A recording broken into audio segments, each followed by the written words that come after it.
Wow, that introduction made it sound way too good. Welcome, it's good to see you all. Well, tonight, I'm going to be kind of introducing all of us to a ministry that is just growing like crazy, okay? As you know, my background is in sociology, and I love to study organizations and movements and church growth. And if you know anything about church growth, that you would know that Christianity from a group of 1,200, about 100 people after Jesus died, Acts chapter 1, and growing into the dominant force in the Roman Empire by 350 AD, they said maybe about 300 million people of Christians. And over 60% of the Roman Empire converted, dominant force. And they say, most of the time the sociologists, there's some regression study that have been done, and they're saying how it has to go with about 30% of growth every year, 30 to 40%. If you can imagine that, let's say the church or the small group or any kind of group that is growing rapidly like that, what kind of problem they would encounter. Okay, so this tonight, it's my pleasure to kind of just introduce to you the movement of Christianity and my passion, which is the work that God is doing in China. And one of the reasons why I want to introduce that is that many of you know Dr. Eggman, right? How many of you know Dr. Eggman? Yeah. So I will be on staff with his organization starting 2016. Okay, so I'm going to come on as a specialist to the ministry in China. So my position is going to be the director of Asia, and I'll be traveling a lot for him and with him. Why? Because Dr. Eggman is 67, I believe. And every time he goes to China, he comes back with bronchitis and pneumonia. And it takes like 3 weeks to put him back together. And he's, and I got to tell you something about Dr. Eggman. Don't tell him I'm snitching on him, okay? But I just don't know how. God has a funny sense of humor. He calls most unlikely people to be his missionary. And Dr. Eggman's one of them. Because he goes to China and he's like, I can't eat this food. There's like fish coming out. One time we were in a hot pot place in China, and then there's a bucket that was brought over. And then he was like, oh, what is this? Are we going to wash our hands in there? And he put his hand in there, and the fish kind of jump out, a live fish. And they're showing us that was a fish that we're gonna eat right afterwards, right? And he was just like, whoa! But God calls the most unlikely candidate to do his work. And how does he get into the ministry in China? I mean, he has absolutely no idea what God's doing in China. But he was teaching in a seminary that has absolutely the most Chinese American possible, which I was at. I was Dr. Eggman's student 20 years ago. And he taught there for 20 years, and there are just like hundreds, if not more than 1,000, the Chinese American students that went through Western Seminary. And that is how he got involved in the ministry there. So it's great though. Tonight, it's my prayer that we kind of explore that a little more and really see where God is taking us and where God is taking you, and how you can participate in a really vibrant and great ministry that God is really pushing the whole Christendom going. Okay, as you know, maybe we can keep on going with the slides. I'll do that. Early Christians, to Jerusalem, to Antioch, to Rome and Alexandria, and if you look at any kind of the growth that was going on in the early Christianity, you will see a very particular thing. It's really growth in the cities. So they go to a city, it has great commercial, mercantile kind of movements, and they kind of spread among the intellectuals in the big cities.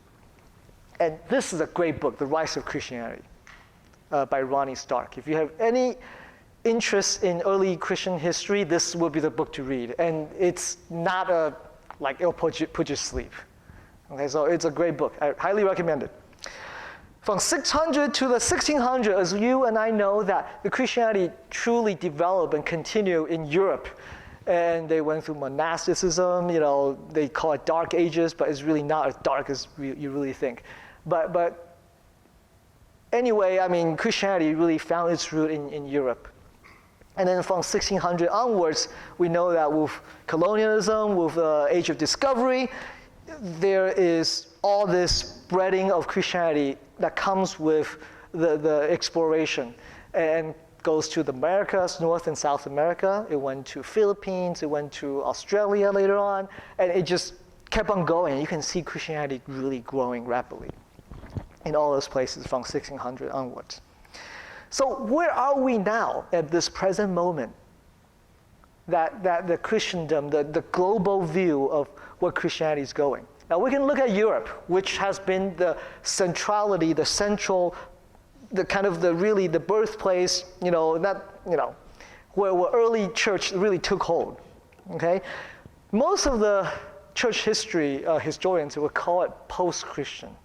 That means that they are culturally and historically Christian. Okay, one time I was sitting in a wedding with people from Germany, and they're a couple from Germany. And I was introducing myself to them, and I was saying, so I'm a minister, and they look at me really differently.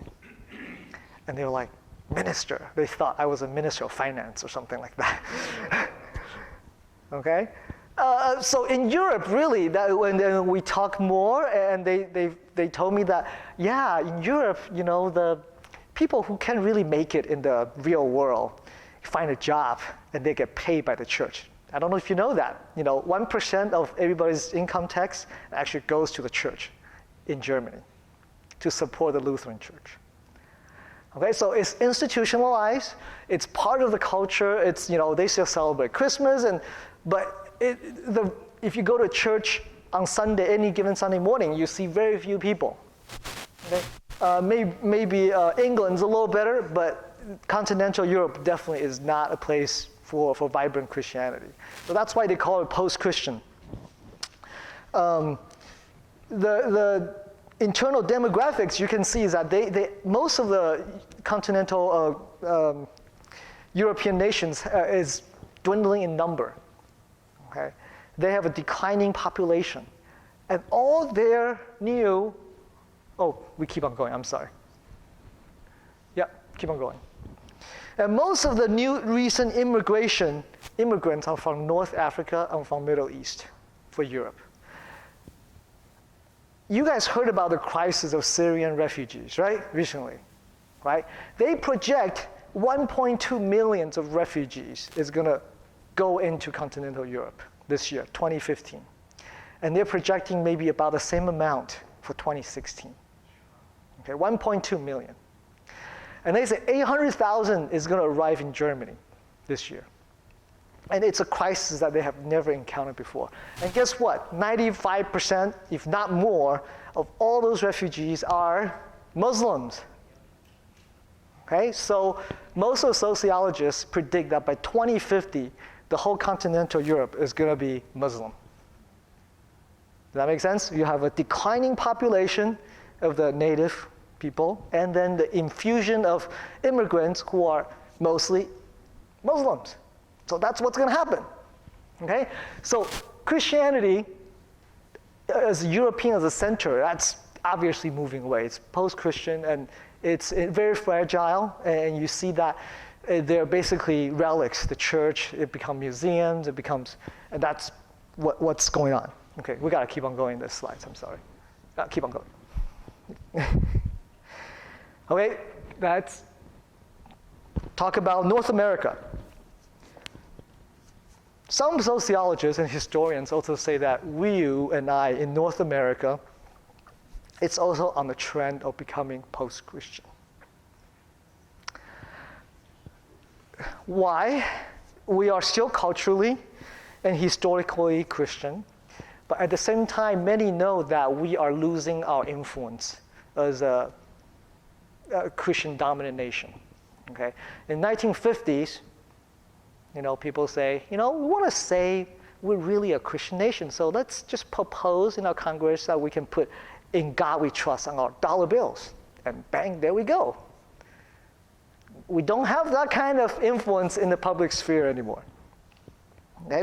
Even though we still celebrate Christmas, when we go outside of America, people around us in the third world, other global world, they will say, oh yeah, America, you guys are Christian. But you and I, we know, we live in California, we know what's going on. You know, all this Prop A, we know the stuff that we're struggling with. Okay, we're going through post-Christian, just kind of the process that the Europeans going through 50 years ago. So why are we not there yet? The internal demographics, as we know, is that also we don't have a declining population, mainly due to immigration, and mainly due to the new immigrants and their population growth. And there is also very strong evidence to say that the immigrants that come from Asia, that come from Latin America, from Mexico, are much more Christian than actually the population, the immigrants that goes to Europe. So that, in fact, kind of halts and stopped and slowed down the kind of post-Christian trend in America, because the new immigrants are coming in. So the new immigrants came in from South America, from Mexico. API, that just means Asian Pacific Islanders. And that kind of separates itself more recently from South Asians, mainly Indians, who are Hindus. Okay, so, and by the way, did you know? I believe 2014, they had a census, 2014, officially speaking, there were more Chinese immigrant than Mexican immigrant. Did you know that? Okay, so you do. Okay, right. So that's a fact. Okay, and why did that happen? Many say that because we went through a really bad recession. So a lot of people, especially from Latin America, from Mexico, they found the life actually easier back home, so they went back. Okay, so they're actually negative migrations. From Asia, they continue to come in because they're part of different high-tech jobs and what it might be. Okay, so that's what's going on. Where Christendom has been going from, Jerusalem, Rome, Alexandria, Europe as a center for 1,000 years, to North America, to South America, to anywhere else colonialism brought. North America and where we're at, we're number one. We sent, I think we sent about 20,000 missionaries every year from America. Okay. Do you know which one is number two? It used to be Britain, but South Korea took over about 5 years ago. Okay, so there's a global shift of what the strength and where God is moving the Christians to. So I'm going to bring it back now to the mission work in China. Okay, and this is where I study a lot and passionate about. So 1955, did you know that there are only about 60,000 Christians left in entirety of China? And why is that important? Is because in 1949 there was a huge, at the end of World War II, there's a huge civil war between the nationalists and communists. Communists won. And they took 5 years to consolidate. And 1955, they decided to kick out all the invading colonial imperialistic influences. So all the missionaries were out of China. And because they were out of China, by 1960s, many historians, including John Fairbank, and he is a historian from Harvard. Okay, he passed away since then.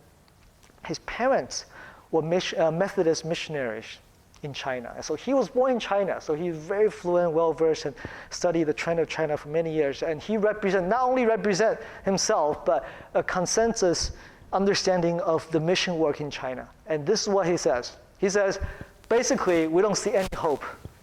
This is just going to be another failure. Christianity is never going to grow as we can tell in the next century. And that's the best you can find, the prediction, in 1960, early 60. And we have no idea what happened.